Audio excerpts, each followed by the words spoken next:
everybody, I'm Zoe B and welcome to today's episode of Simple Life Strategies TV.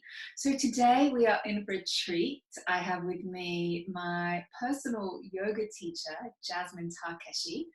Jasmine is the co-founder of the Laughing Lotus Yoga Centers in New York City and San Francisco, and the co-creator of Lotus Flow, which is a very specific style of vinyasa yoga and teacher trainings. Very creative and inspiring, and I've been practicing with Jasmine since 2012 now, and she is a constant inspiration in my life. I am so excited to talk to her today. Her nickname is Yogapedia because she knows so much about yoga and the ancient philosophy of yoga, the ancient texts. Her second book, Good Intentions, is due out on December 17th. And today we are chatting about yoga, Dharma, life inspiration, some really juicy topics. So this interview is going to be really uplifting for both advanced yogis, people who have been practicing yoga for a while, but also for people who have never stepped foot on a yoga mat before. It's very much a deep dive into the philosophy of yoga and yoga as a way of life. Welcome to Jasmine. I'm so excited to have you here with us today and honored. Thank you for being here. Thank you so much, Zoe, for having me. I'm so grateful for you sharing your audience with me and wanting to talk about my new book. Yeah, so your new book is called Good Intentions, and that is coming out on the 17th of December. And we're going to get into that in a little bit, just in terms of, why you wanted to write the book and all that sort of stuff. But I thought we could just dive straight in and talk about the topic of Dharma, because a lot of people who are tuning in to this interview are pretty much on a path where, they're not necessarily very happy with what they're doing in their careers or their lives right now. And they're very much searching for more meaning and fulfillment in their lives. And there was a beautiful passage in the book where you say, not living our Dharma is at the core of our suffering. So I think it'd be really interesting for those who don't know what the word Dharma means, maybe to explain a little bit what it means and then what role it plays in living a more meaningful life. Yeah, wow. Yeah, big question. And, it can be looked at, of course, in so many ways, from just like small. We can just think about what is our purpose. So many of us are longing to know what we were put here for. And really, I think at a certain point, it's kind of like that crisis that ends up happening. We're doing life, and then suddenly we realize it's not that fulfilling. We've been sitting at a job, or something else is calling us, but we don't know exactly what it is. And I find that calling to be this essence of Dharma, that we're being drawn towards ourselves when things especially start to fall apart. Sometimes we just, whether it's, we can even think our unhappiness a lot of the time is that calling, is that saying that there's something that has us not living in alignment with who we truly are. And then that quest has to happen for, well, who am I? And how do I live in a way that's in alignment with that truth? And I think those two together really explain Dharma. Because in the Sanskrit word, it comes from it comes from the word, it's like even from drishti, right? Dharma, to see, but also the essence of something. It's really the essence of what makes any living being what it is, right? So there's a special quality that we're all born to manifest. But it's not only just for us, because sometimes we think, what's my purpose? And what's my purpose? What am I meant to do in the world? And what I love about this, and what it's come to really align my yoga practices with really what I do personally in the world, is that it's just not for personal gain, because anything we do for personal gain obviously isn't going to make us happy, but it's how it fits in to the whole. So sometimes even this description is given like it would be as if, so there's only one sun in the universe. So if the sun decided not to rise one day, what would happen? Right? The whole, the world wouldn't be able to exist. So as important is our finding our Dharma and living our Dharma or our purpose to the universe, because there's only one of us in that way.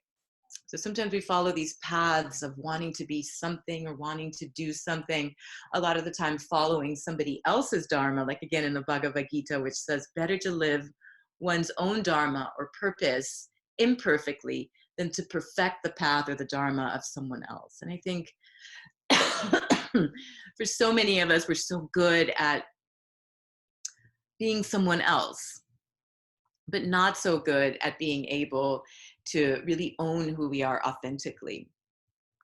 So it's purpose, it's, we can see what our particular calling is on the planet, what we were meant to embody, what we were placed on this planet to do, but also how it relates to the functioning of the whole. So really with this essence of the preserving aspect of the universe, that so important is our particular role to the universe, and finding it because it creates the whole. So I think even we were talking so much about in the last workshop that we shared together is about our role in the whole, about how we're all participating to create the universe in our own particular way.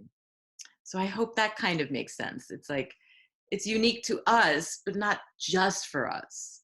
It's not like I'm going to create my own Dharma, but that it really is how it affects the universe as a whole.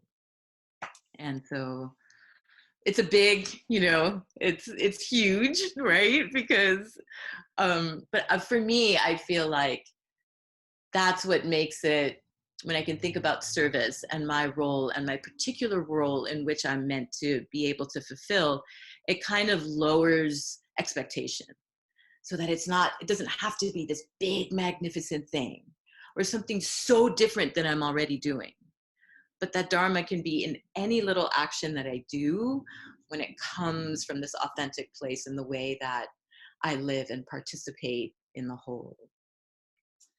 Yeah, I love that. And it's funny, there's a couple of points that really resonate there and that I've seen, when I've helped people change careers, it's often when they're not being authentic to themselves. Yeah. That's when they end up in that, where they're feeling like, something's missing here, where they've sort of followed a path, whether it's up the corporate career ladder or whatever it might be. And they've realized, hold on, this doesn't feel authentic to me. And then I think as well with the whole meaning and fulfillment piece, that is so much about, how can I do something that's beyond my own personal gain? And it does, like you're right, it does take the pressure off. It's not all about It really does, because it doesn't have to be this big, huge life change even. Yeah. Because sometimes we are unsatisfied with what we're doing. Let's just say if it is a job that we're unsatisfied with. But it's the way that we do everything. And we do want to make career changes, and we do want to live a life that's really in alignment and in tune with who we are. But the pressure isn't to find like, what's my next big career going to be? It's actually removing everything. So I think the path is to, like, if we could all, let's just say, quit a job that we were unhappy with, or a life that we were, really take some time to discover who we are through contemplative practices, meditation. Journaling's always been a way of this self-discovery, because it has to be about based on who am I? And then again, how can I continue to then align these different aspects of my life? Let's just say, even if it is my relationships or my job, it's all Dharma. So it's not just one thing that I do in the world, but everything begins to then be this connection with this essence that makes me who I am. Love that. So let's talk about your beautiful book, Good Intentions. You have a copy there you can show us all? What's that? You have a copy there you can show us all? Yeah. You. Ah. Here it is. Amazing. I've been lucky enough to read the manuscript because it's not out yet. It's out on the 17th of December. And I mean, obviously you're a yoga teacher, but what I loved about this book is that it takes, it's not just about asana, which is just one small part of yoga. It's more about the philosophy, the entire philosophy of yoga, and really yoga as a way of being. So I think it's really going to resonate with yogis and people who aren't practitioners, but also beginners, but also people who don't even practice physical asana. I think it will really resonate with as well. And one of the couple of things that I really loved about it, number one, really managed to simplify some incredibly complex concepts, and that have come from such incredible sources, some like the yogic texts that are ancient. I think it's been beautifully simplified, and we'll get into some of those in a moment. But also I love the way that it's so interactive, and we get to journal alongside as we learn about all these potent practices and ideas and philosophies. We also get to take part. But I'd love to hear just what it was that inspired you to write the book, and how it was born, I guess. Yeah, so thank you so much. And I really do, I'm so excited and honored to be able to share this particular book. I wrote my first book on yoga about 2 years ago. And again, I really wanted to just simplify the practices to make yoga as inclusive as possible, that everyone can practice no matter how much time you have, no matter what your life looks like. Sometimes we think, especially to begin a yoga practice, that we have to look a certain way, be a certain way, even get to a yoga class, but it's a huge privilege to be able to take that time and actually make it to a yoga class for most people, I think, in the world. So my first intention for writing a yoga book was like, here's the practices. They're for anyone. You can do them anytime. If you have 5 minutes, if you have 10 minutes, with whatever it is you have. You don't need a fancy yoga outfit. You don't need anything, just a little corner of a room and some time, like even 15 minutes, and you can experience yoga's benefits. And so for the second book, I really wanted it to be the same thing, that yoga is for everyone, especially yoga's great philosophy, because if anything, it's been what's really changed my life. It's saved my life. It's what I practice minute to minute, where the actual practices you have to carve out this time. It's what really guides my life really towards and we're talking about Dharma, but more in a way that's a contemplative dialogue. So not only is it gems of yogic wisdom, like you said, that I've not distilled perhaps, but just taken out just one little nugget, an essence of it that I feel is so powerful to connect oneself to the self. So this book is really about this developing a relationship with who you are through the lens of some of yoga's great teachings. And practices. So often a teacher at the beginning of a yoga class will say, set an intention for your class, or they may offer an intention for a class. Excuse me, but this is about creating a life of intentions. So being able to really develop an honest relationship with who we are through asking ourselves questions, so that the yoga practice really has meaning. And to be able to contemplate, especially through life's, some of life's great challenges, that we can use these particular gems of wisdom. Like you said, my intention for writing Good Intentions was because so many of my friends, let's just say 90% of the people in my life, because I have a lot of different, from, my kids' school to like a whole world that I have there, through so many of my friends that I have through the activism work that I do in the world, through the whole like arts and music scene that I have in the world. Nobody practices asana yoga, but they're such yogis anyway. But this is a way for everybody to be able to say, yes, well, my God, that makes so much sense to my life. And I don't have to look, again, a particular way or think that a yogi is a particular type of person, but somebody that's um, that can that's introspective and in this way interactive. So using the practice of journaling rather than asana, although as you read in the book is it's kind of broken down into 3 sections, that little gem of wisdom, how to incorporate it into a practice if you practice yoga, and then these journaling prompts, questions to be able to see how can I live this aspect of yoga, or really questioning ourselves to get to the heart of who we are.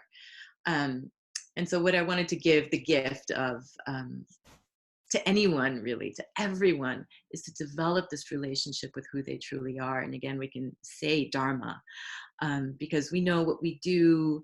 We can talk about for hours about, let's just say what we do. We're just like, I'm a mom and I do this and I do that, but there's so little we can really say or know. It's something we didn't learn in school, about being able to be given the gift of contemplating, who am I? What do I think about these things? Even if it's something like something uncomfortable, of like, sometimes I'll ask a question about, do I see equality in others, rather than just having it be these concepts. What are some of my biases? We have this opportunity to write them out, rather than have it just be, it's a theory or something, but to get really honest with ourselves and see how we can live more in alignment with our truth. Yeah. In the pranayama section of the book, you say, rather than seeking freedom from the challenges of everyday life, you can find freedom within them, which I thought was really phenomenal passage. I'd love to hear how we can use the breath to liberate us from our challenges, and what people can do by using the breath through pranayama to really move through challenges and use them to our advantage rather than resisting them. Oh my God. I mean, the breath has been, it's like, it took me the longest time because it was the least, like exciting or sexy part of yoga was the breath. I'm always breathing, but then it's become my greatest tool. For me, the breath is a way of regulating myself. It really is about this sense of this power that I own. Because as we begin to move with our breath and create new rhythms and new patterns, just simply slowing down the breath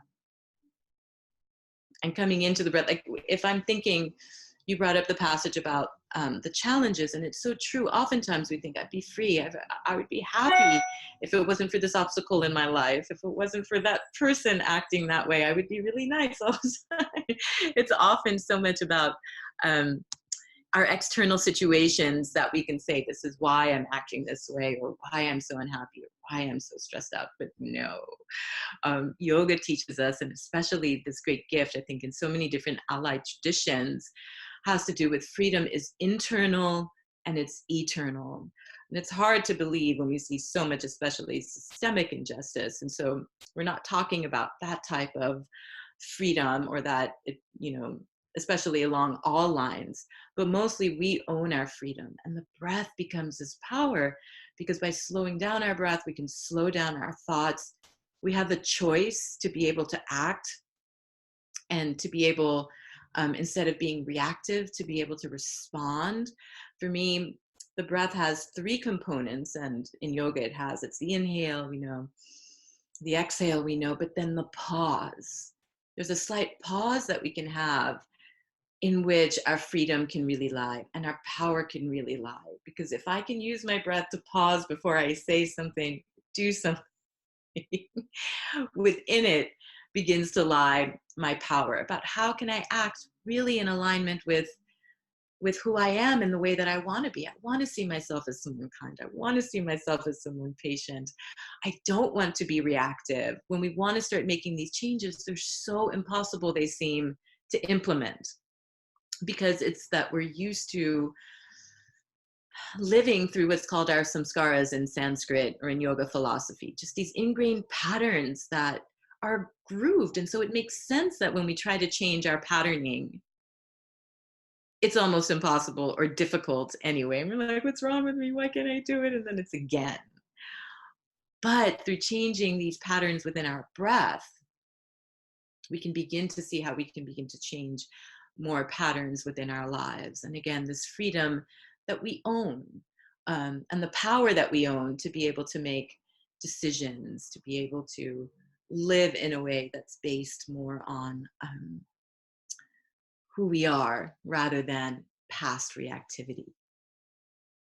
Yeah, and I love how empowering that is, instead of external challenges dictating how we feel, we have the opportunity to use something that's so simple, you know, It's hard to believe, right? Yeah. free, and the impact that it has, like, physiologically is incredible as well. How your body changes and your heart rate decreases, and tension is released from your body, all of these incredible things, and we have that tool at our fingertips. So yeah, it's really, really incredible. Just slowing down your exhale, just something as simple as that can.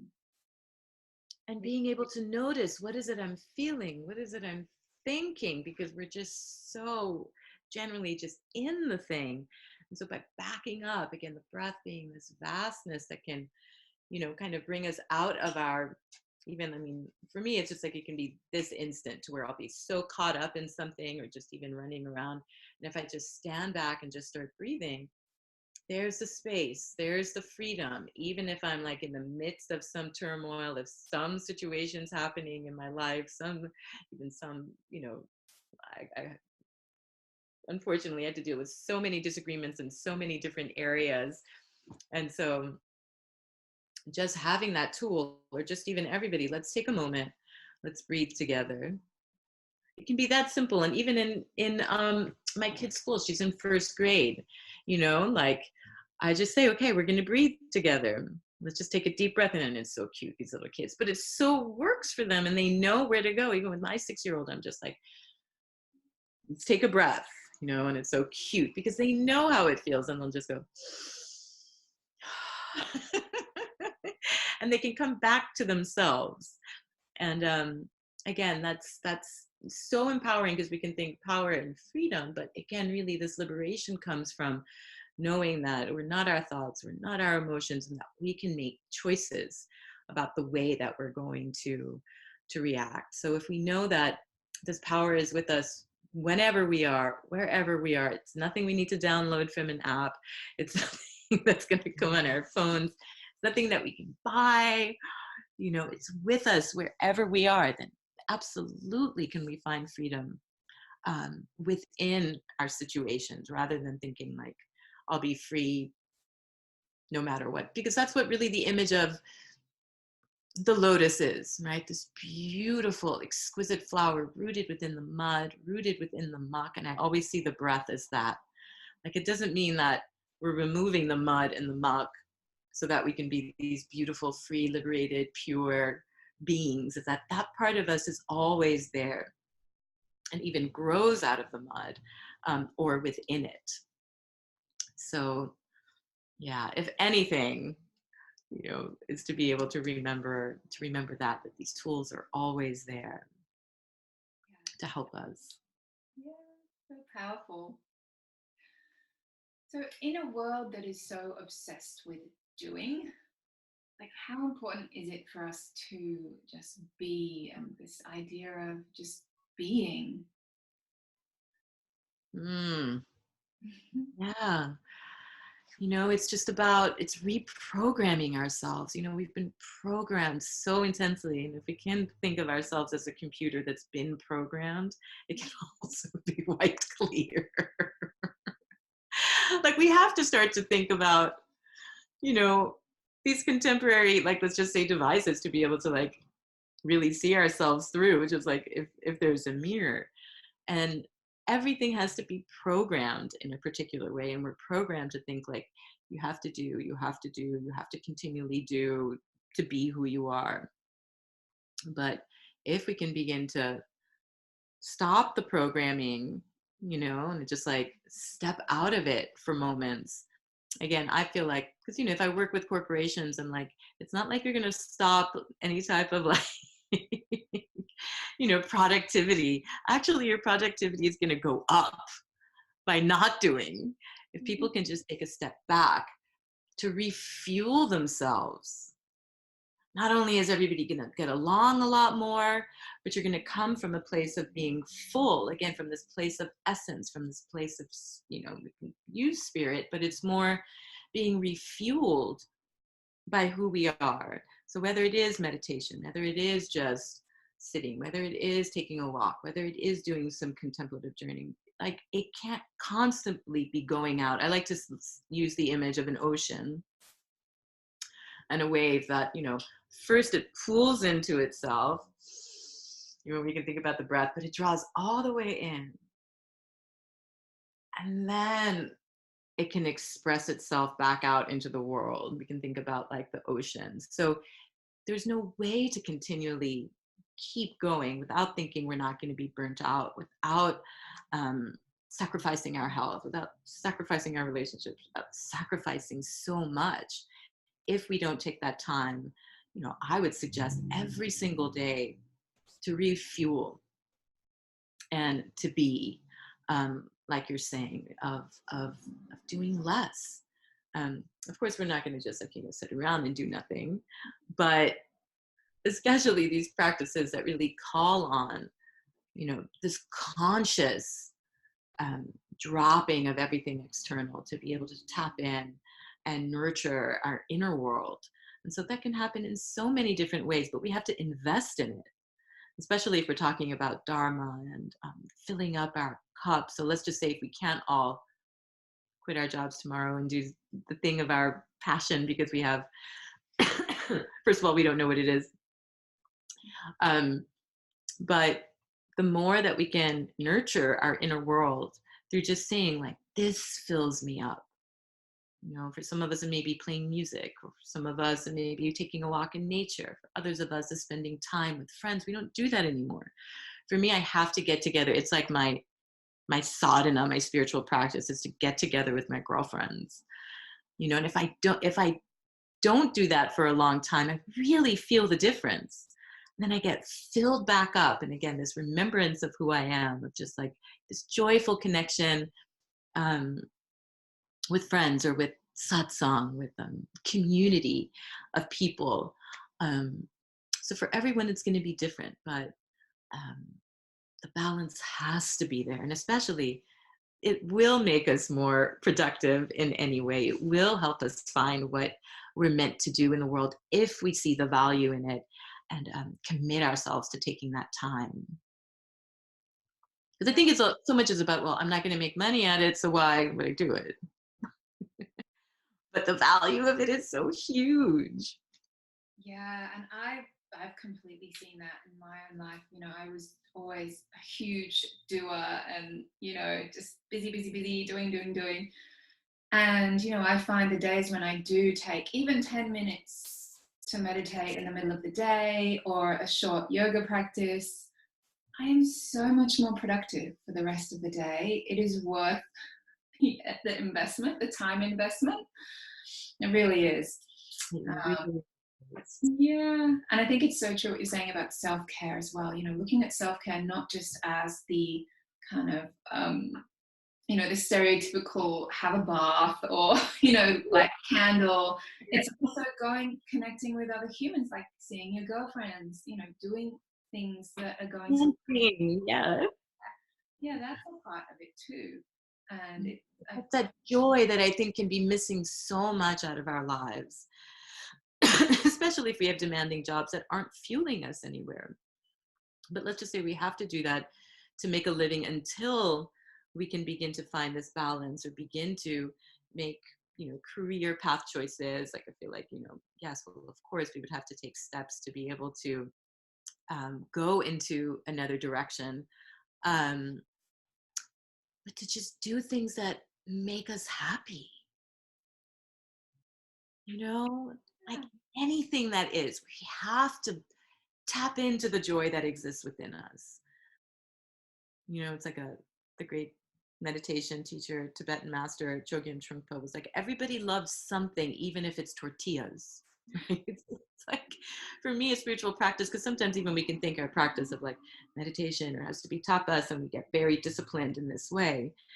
But just the other part of it is just something that's going to bring us joy. Like, we love a mango or something that, we can just taste it. Or if it's poetry, if it's music. I know so many people who won't turn on music. They love music. It brings them so much joy, but they're like, I'm too busy. Or they'd rather think about the stuff that they have to do tomorrow or be online than to take 10 minutes, listen to their favorite music. For me, I'm just bringing it up because it frees my mind instantly. Me and my daughter have little dance parties and we're so happy at the end of the day, and singing. Or again, like whatever it is, going out to eat, with a friend, or taking a walk in nature. There's so many different things, but finding, I think, what brings us joy brings us closer again to this question of Dharma. Because ultimately, I think it's what brings us happiness. And so in our search for it, because unfortunately, nobody can tell us what our Dharma is, or our purpose. We have to find it. This is self-exploration. That's why, again, journaling is huge. Journaling is tremendous because we get to have this relationship or develop it. Ask ourselves questions. What does make you really happy? What are some things in your life that you feel are toxic, that make you unhappy? In this way, we can begin to get to know who we are a little bit more intimately, and then start to make, subtle choices. It's not going to be overnight in this transformation of our life towards living a life in alignment with who we are, and again, our purpose. But the subtlest shifts we can make towards that, of making a choice that's going to lead us to closer to who we are, like going to a dance class instead of doing like for me, it was always like so important to have a clean house. And if my house wasn't clean, I had no reason to live. And I wasn't a good mom, and I wasn't a good, at the end of the day, who cares? I would claim like, no, I have to clean my house. I can't go do that. But who cares? If the house is a little messy, if like, my daughter's not going to care. She just wants to have fun with her mom. And I'm like, no, I can't do this. I can't do that. And some of those things we just begin to like loosen up to, again, the happier that I am, the more that, again, it's like this, not necessarily the law of attraction, but we just begin to attract that to ourselves. And it just happens, I think, in subtle ways, Zoe. And it's such an important, and all of everybody who may be watching right now and are on a path to trying to discover who they are and how to make life changes. Perhaps your life is not as fulfilling as you would like it to be. Just start to do the simple things that are fulfilling to you. Write down a few things. And then you have to do them. You have to make time in your life, like we're saying. Let's just say, even if it's like you can get to one a week, from there, that the joy is going to begin to blossom. And again, then move out into other areas of your life. And hopefully one day, in a big transformative way, to where your life and your inner world, the inner and the outer, begin to be joined. Yeah, I love that. You say in the book, constant labeling of ourselves takes us away from our true nature. And it's really interesting because I've really seen that with people, especially who have, followed a career path to a certain point, and, they've had this goal of reaching this label, director this or manager that, and they get there and then they're like, oh, Now what? They'll feel empty. So, how do we find our true selves, and how do we, step away from this chasing of these labels that the media, I think, has a lot to blame here. The media is telling us will make us happy, but a label is never going to be able to do that, right? How do we get closer to our true selves? Yeah, I mean, that's the whole thing. And again, in yoga philosophy, it just says that nothing on the outside can make us happy. So that's why the yogis became renunciates. And I think they did get to a certain point, like of saying, I have everything, and I can speak personally. Like I too felt like I was going to finally be something. I came from a broken home and all these things. So for me, it was like my only mission was like to make it and to be this external success and to look a particular way. And I've had all the things. I had the looks in my 20s. Let's just say I was blessed and this and that. And I reached everything that I wanted. And I was miserable. I was miserable. I was on this path of self-destruction, probably like, who knows if I would have made it if I hadn't have found yoga. And even so many of the famous people that we know who take their own lives, we can think of Anthony Bourdain, we can think about all these incredible beings, like to us, have everything, all the money in the world, all the glamour. They can do anything that they want. They've got these dream careers, but they're not happy inside. So this path of renouncing everything that we have, our external world, that's why yoga was such a powerful journey to me. Because it was all these, we let go of everything that we have outside. We let go of our identities. We let go of our labels and begin to find this contentment or santosha, I think I talk about in the practice, with who we are inside. Are we content with who we are inside? What are our values? Who are we on the inside? Then it doesn't matter. We can have things and we won't be as attached to this is going to make me happy. If I have it, I know it's going to, that's why detachment's so huge, right? As modern yogis or people living, you know, in today's society, we need a lot of things to actually survive. I know I do. I live in like the most expensive city in the world. So I have to work really hard. I have a child. I have all these things that keep me grounded to the material world and in society, even though I want to run away from it into the hilltop and be the traditional yogi with no hair and be like, I'll be happy with nothing. But then it comes back to this balance, right? Of finding this inner happiness, of taking time, like we've been saying, to go inside, to be able to discover who we are, to heal on a deeper level, to be able to be okay with who we are without all of these things. So that actually we can be back in the world and have to make a living, right? We have to make a living. We have to pay for our rents. Most of us don't have the privilege of not having to work.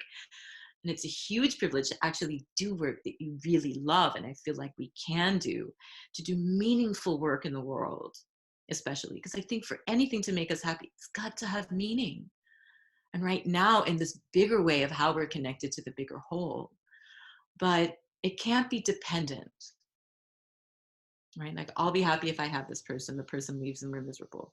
So from all of this, I think getting to that point of knowing that we have these things and we're still so unsatisfied, we're still so lonely, we have 10,000 friends on Instagram, we don't have one person that we can really call.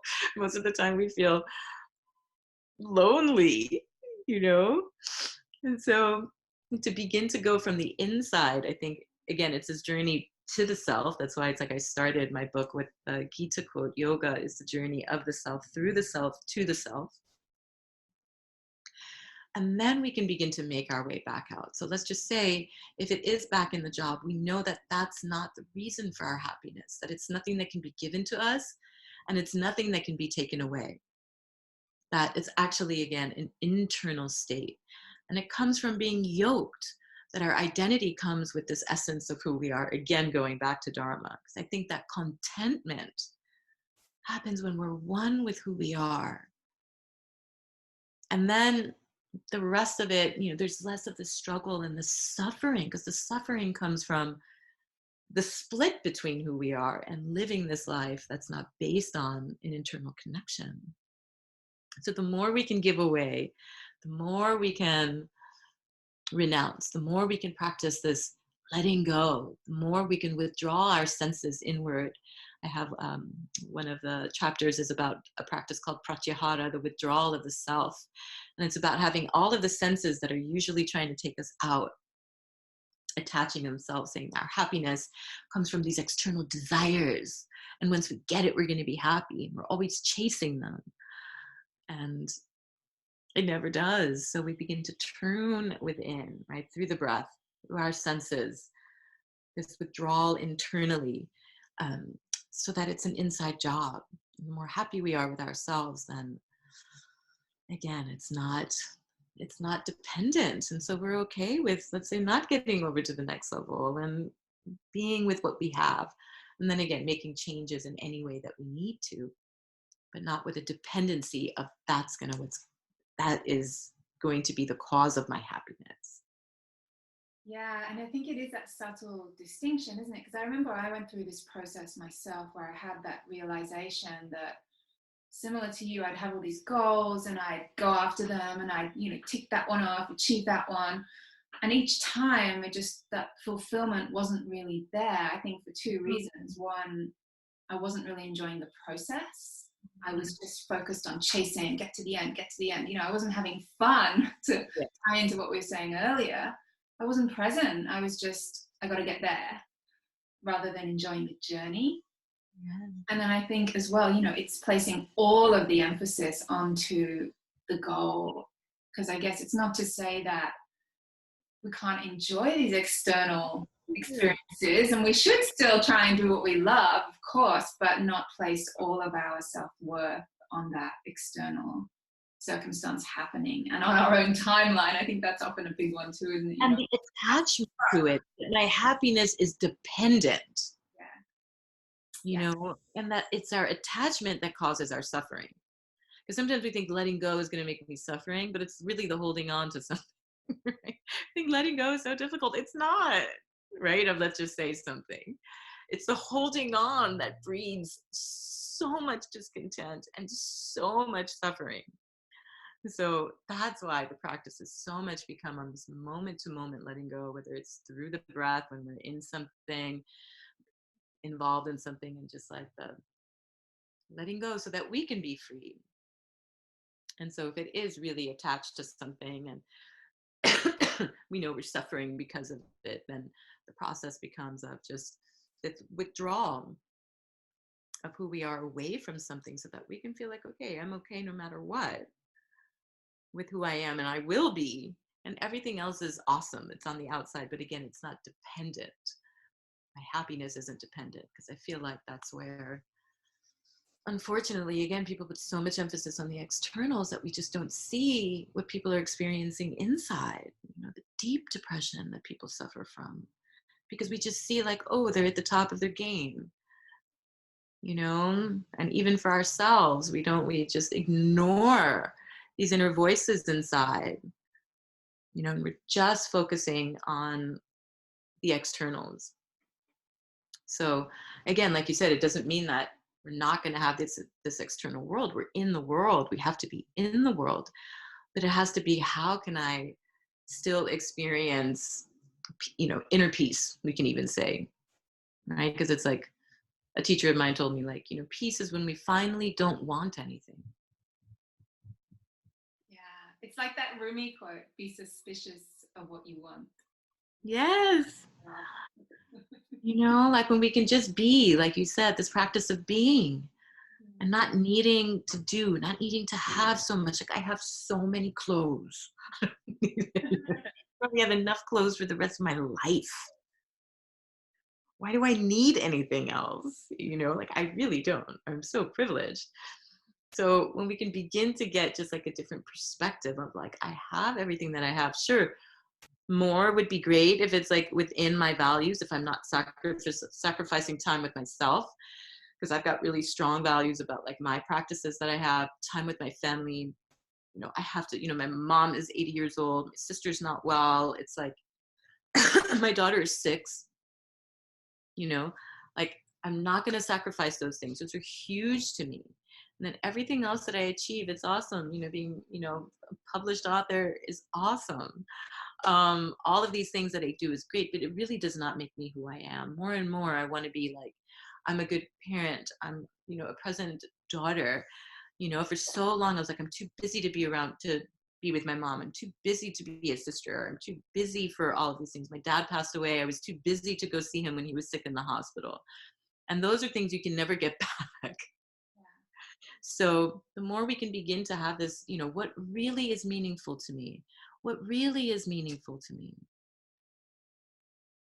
because at the end of the day, we can't take anything with us. So if we're only trying to achieve externals and we've sacrificed our relationships with the people in our lives, then what really matters, like for me, again, more and more, is to do something meaningful for others, is to be able to be of service to people who have less than me, to do what I can for the planet. All these things aren't making me money at all, but my inner richness gets to grow. And I feel like, again, that's where Dharma comes. So many of the people that I know, like, they started to do this work and then they use their skills that they had in the corporate world to be able to help them, let's just say, with a nonprofit, or to be able to serve a higher good that for them this other world wasn't, or trying to bridge, again, what we have passion and meaning for in our lives with, because part of Dharma, it again is boring.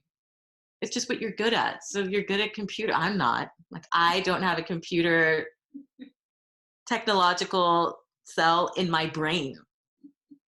So if I was, and I get very frustrated with it, and I'm just like, I wish I was, and I wish I didn't have to ask everybody. I get so annoying. But is that doing any good? Like, I'm good at some other things, a couple of other things. So let me focus on being good at that. Let the people whose Dharma is, or skills that naturally come towards, because it's adding to the whole. And again, if everybody's doing what they're best at doing, I think that's where such great fulfillment can come towards too. It's like, what are my gifts? How can I use them to be of benefit, in any way that I can? Absolutely. I'm with you on all of those points. Yeah, right? So Yeah. simple, but so hard to practice. And it's humbling because, like, I always thought, like, yeah, my true self I was going to meet and was going to be this fabulous true self, this other self, rather than like my broken one, but it's not. It's who we are as we are. And the gifts that we have, it's kind of, Dharma is what you're born into. A lot of the time, Dharma in India is associated with the caste system. So it was very, oppressive, because if you're born in a particular caste system, then that's your duty. But that's how you serve society, whether it's a street sweeper, it's supposed to be, or a warrior. There's no difference. This is how you contribute to society, but you do it as an act of devotion. So this was like in the old time, like even in the Bhagavad Gita, the yoga's greatest, one of yoga's greatest texts, it's a fight for Dharma. He doesn't want to do his Dharma as a warrior. He's like, no, I'm not going to show up. Been living his life to do this, and then the time comes, he's like, no. Right? So it's this fight for authenticity, of realizing who we are, and then using our lives to be able to, to honor that. And that doesn't, it actually doesn't really matter what it is, as long as it's this, offering into the world, and again, doing our part and our role, and not wanting someone else's, because not everyone can be a pro, like, tango dancer. We want to go to Argentina and become like, it can be a passion, but is that what we are meant to do? For some people it is. They drop everything, they leave their lives, they've been a doctor, and they move to Argentina and become tango dancers, and they're so happy. Yeah. You just don't know, what it is. And at the same time, our true self is really who we are already, with everything that we have, with our challenges, with our past. And all of it begins to inform of, like, what is my purpose on this planet? For me, it's so much of serving, like, in a way that I struggled, that I can see in the world, to be able to even honor those challenges is to be able to give back in that particular area. And so the more we can be access everything who we are, our challenges, our traumas, our past, our ancestry becomes really important. All of this informs us of what this true self is. But it's not going to be like this romantic thing where there's somebody we're going to find on Tinder who's like the perfect true self on a dating app. It's you. But it's already who we are. And the more I think we can embrace that, the closer it is that we'll get to what we continually, can think about what our Dharma is and what our purpose is. And not to be something, I'll be good if I'm that thing again, if I become this, or look a particular way other than myself, and we're fighting ourselves rather than embracing and accepting. Yeah. So I think that's a great place to, we've kind of come full circle back to Dharma. I love how that just happens organically. It's a good place to wrap up. I mean, I could talk about this stuff for hours, but hours. I know. It's been such an honor, Jasmine. Thank you so much. Thank you so much. It's been so wonderful to talk to you about it, and to everybody out there listening. I'm most passionate about, and just the more time you can spend with yourself, if yoga's of any interest to you, or just to begin this relationship with who you are, to find that connection and relationship with who you are, is again where this whole path begins. Yeah. And for everybody watching, they can find out more about you online. So your website address, I'll pop it below the video, but the URL is? Is it laughinglotus.com? Oh, yeah. So the yoga center is Laughing Lotus Yoga Center. The one in San Francisco is the one that I run. And then, of course, all the social media stuff with all the other things that I do outside of the yoga center on Instagram and on Facebook. We'll add some links, right, for people to stay in touch. And please stay in touch. Ask me any questions. I love to just continue this conversation. Yeah, perfect. And anybody who wants to buy the book, they can get that pre-ordered copy. It's coming on the 17th. Perfect Christmas present. I'm definitely going to get a couple of copies. Wonderful. Underneath as well. You can buy it on Amazon. And yeah, to everybody watching, thank you for showing up and investing this time in yourself. To watch more videos like this one, you can head on over to simplelifestrategies.com and feel free to drop any comments underneath the video as well. Just, in terms of what you've learned today and any shared experiences, and I'll be sure to jump on and answer those. So thank you again, Jasmine. Thanks to everybody again at home. I'm Zoe B. Happy New Year. Happy holidays. Yeah, happy holidays. Happy Christmas, everybody. I'll catch you next time. It's happening. Bye.